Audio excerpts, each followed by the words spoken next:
When I was a child, my friend asked me, "What do you want to do in your future?" I said, "I don't know, but I want to make a tiny change on the world." My friend laughed at me. "Are you serious? You're too young, too simple." I was only 12 years old at that time. Before I want to change the world, I want to know the world. I fall in love with exploring the whole world. I do boxing, I go diving, I go traveling, I do dancing.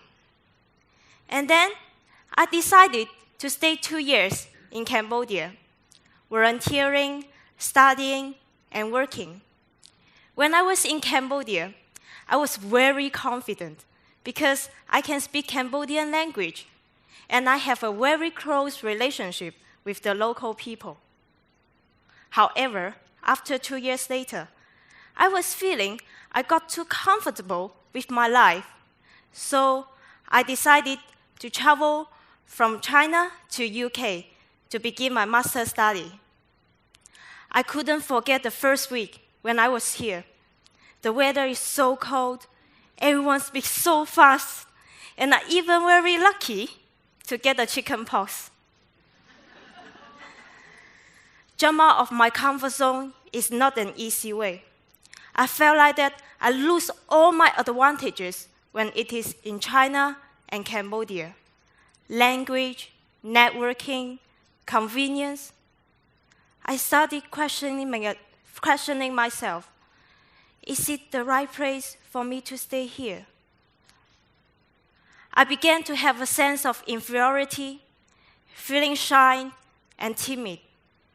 I was afraid to talk to people, so I decided to keep silent.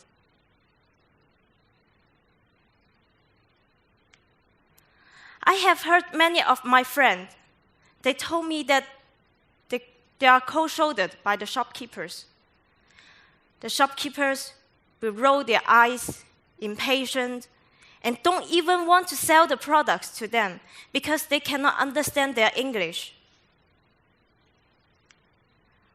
When I go to the bank, this is what the staff told me. Brr, brr, brr, brr, brr. Can you understand? I said, yes. And then I keep silent. I was afraid to be looked down on by the others, as I'm too embarrassed to tell them I cannot understand your English. At this uncomfortable moment, I feel like silence is the best way to protect myself. Last month, we have a group discussion about the theme of the event. I prefer the second one while the others prefer the first one. But I didn't say my preference. After the meeting, a teammate came to ask me, "Are you comfortable with what we decided? If you disagree, you have to tell us, because your opinion is very important for us." I said, "Actually, I prefer the second theme." After I speak out, I was so surprised to find out that there are another 2 teammates also prefer the second theme. At this moment, I felt like that I get the permission to speak out my own opinions, and I'm not alone. Will you raise your hand before you want to say something in a lecture or meeting? If you do, please raise your hand. Thank you. Have you think about why you want to raise your hand before you want to say something? Are you desiring to get the permission? I was grown up in an environment that if you want to say something in a lecture or in a meeting, you have to raise your hand in order not to disrupt others disrespectfully. However, it is completely different in the UK that if you want to say something, you have to speak out directly in order to create an interaction with the lecturer. different cultures have different norms. The same thing is, if we don't speak out our own opinions, nobody could know what we are thinking. If we are not brave enough to speak out in the university, how can we ask for our needs in the society? Besides, have Edison raised his hand to get the permission to invent light bulb? Have Steve Jobs raised his hand to get the permission to invent iPhone? If everything needs permission, how can we generate creativity and innovation?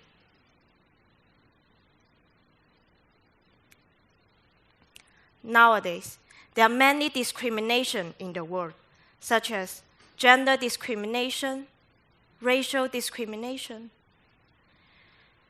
According to the Office of National Statistics, only 17% of the chefs in the UK are women. Hiring discrimination is based on the belief that women are unable to fulfill the demanding physical of working. Their presence will disrupt the masculine working culture. Apart from the discrimination, women should also be responsible for ourselves. If you look at the head of the department in the university, have you found out that women are less than men?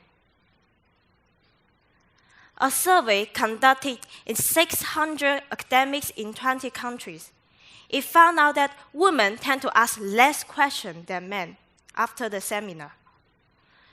When asked why they didn't want to ask the question they want to, women, more than men, endorse internal factors that not working up the nerve. It might also be because of the structural factors. When a man was the first to ask questions, or when there are fewer questions, women tend to ask less. As time goes by, women cannot stand the discrimination anymore and decided to speak out loud in the society. However, this generates many misunderstandings, such as feminism as man-hating theory. Therefore, there are many bold and brave women decided to stand out and speak out for women.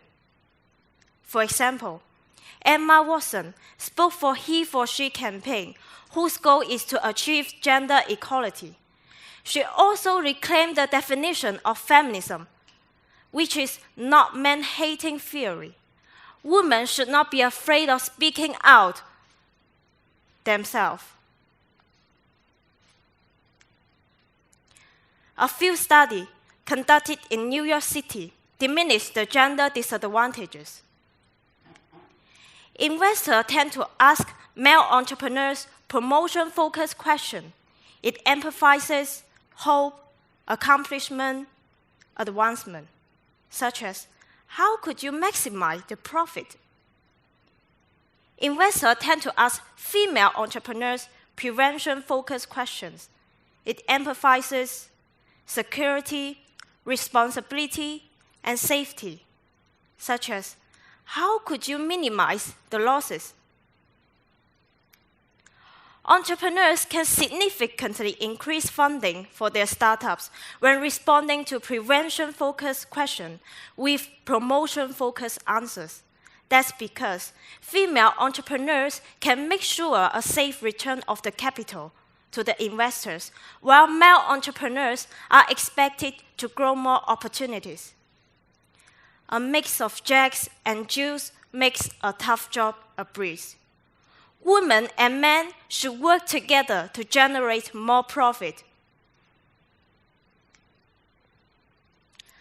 I jump out of my comfort zone, travel from China to UK. Even though at the very first beginning, I faced many challenges and kept silent, I overcome the cultural shock. I believe women are similar in this situation. We should not be afraid of being hated by men when speaking out our own opinions. We should try our best to achieve gender equality with men, because we are not alone. silence is not the best way to protect you. We don't always need a permission to speak out our own opinions. Feminism is not man-hating. Men and women should work together. Be brave and speak out. We can make a change on the world. Thank you.